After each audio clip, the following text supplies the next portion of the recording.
I'm Doug, and on behalf of everyone at Revv, it's my pleasure to welcome you to the second of 5 videos on the D20 sound. In this video, we're going to be talking about how you can leverage the ability to fine-tune the preamp, overdrive the power amp, and work with them together both at 4 watts or 20 watts to really craft a huge range of sounds. In the last video, one of the things we covered was virtual power amps, and I did a little bit of blending of what we're going to cover in this video with what we covered in that video.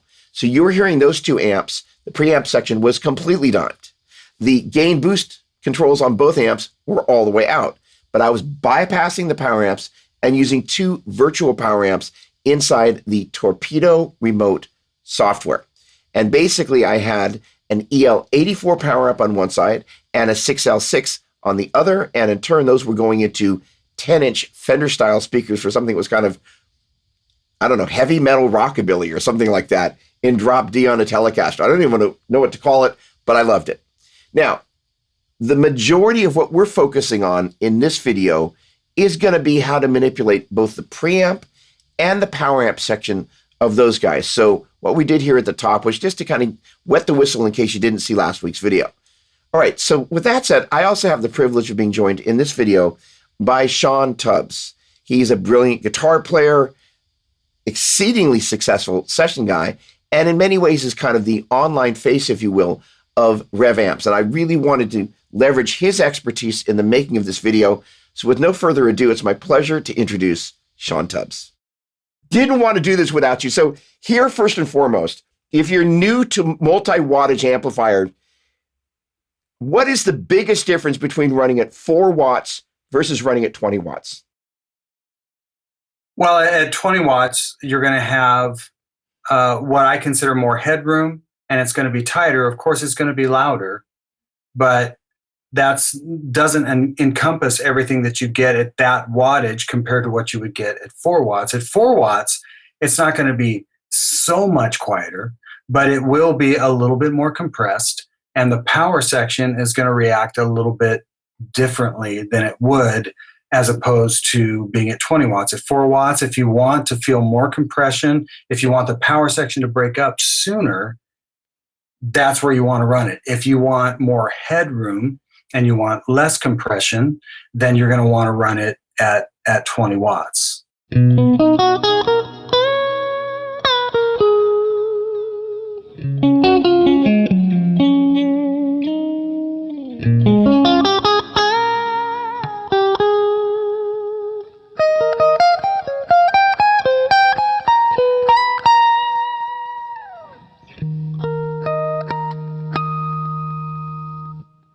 So for that one, I had the amp set at 20 watts. And as you might have guessed, the next one, I'm going to take the same settings and move it down to 4 watts. And speaking of the settings, I want to tell you what I was doing and kind of the strategy behind it. The gain control was set at 10 o'clock, which is pretty darn low in the world of like, hey, let's turn all the controls up, guitar players, right? But I did have the gain boost out, so that allowed me to get some boost of the gain in the preamp section. In the power amp section, I was running that at right around 3 o'clock, which means I was getting some power amp overdrive. The ability to sculpt how much preamp gain and power amp overdrive I want for a specific part is one of my favorite things about these amplifiers. Let's take a listen to the next clip.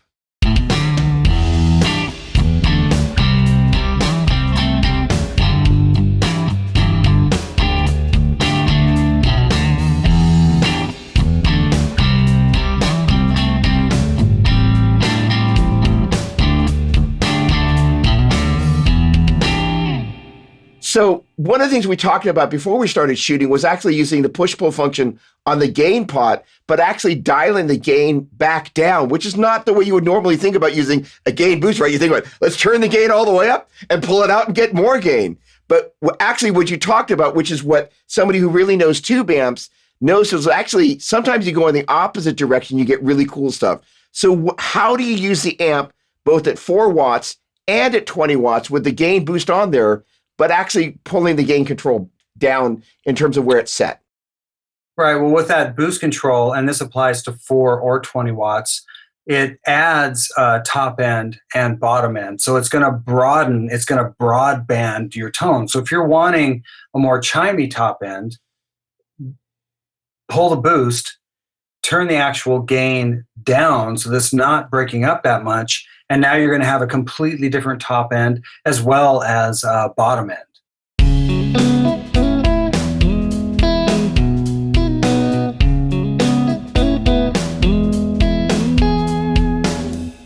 The next video is all about using these guys as a pedal platform.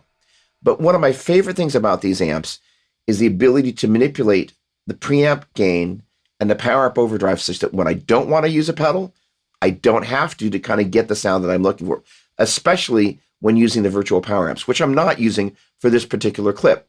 What I want to do was kind of deconstruct what you just heard, which is kind of one of the classic ways I love using this amp in the studio. Basically, I call it one-pass double tracking using two amps that are set a little bit differently. In this particular case, both amps were running at 20 watts. All the controls were set at high noon. One of the amps did not have the gain boost engaged, and the other did. So we're going to start off with the amp without gain boost, and you'll be able to hear the difference pretty clearly. Then we'll go to the one that does have the gain boost. Then you'll hear both of them, and then you'll hear me add some reverb. Let's take a listen.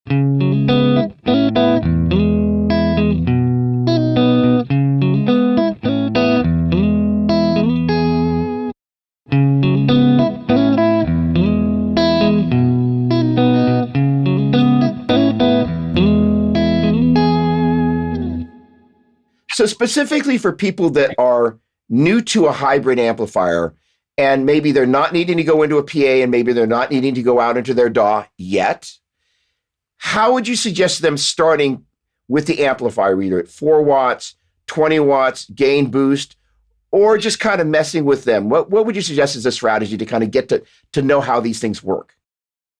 Well, at the end of the day, an amp like the D20 is an all-tube amplifier. So you're going to treat it like a 20-watt all-tube 6v6 driven amplifier. I would say start at 20 watts to noon and see what it feels like. And then go from there. If you need a little more top end, add some treble. If it seems a little boomy, roll the bass off. If it's a little too loud, maybe consider the 4-watt mode, or see if you like it with the master backed down. The sky's the limit. At the end of the day, the key is to just listen with your ears and not with your eyeballs. Love it. On behalf of everyone at Revv, I want to thank you for checking out the D20 Sounds video series. If you got any questions, please leave them below. Also, as a reminder, next week we're going to be talking about how to use these guys as a pedal platform. Going to be a lot of fun. Hope to see you then. In the meantime, thanks so much for watching. Cheers.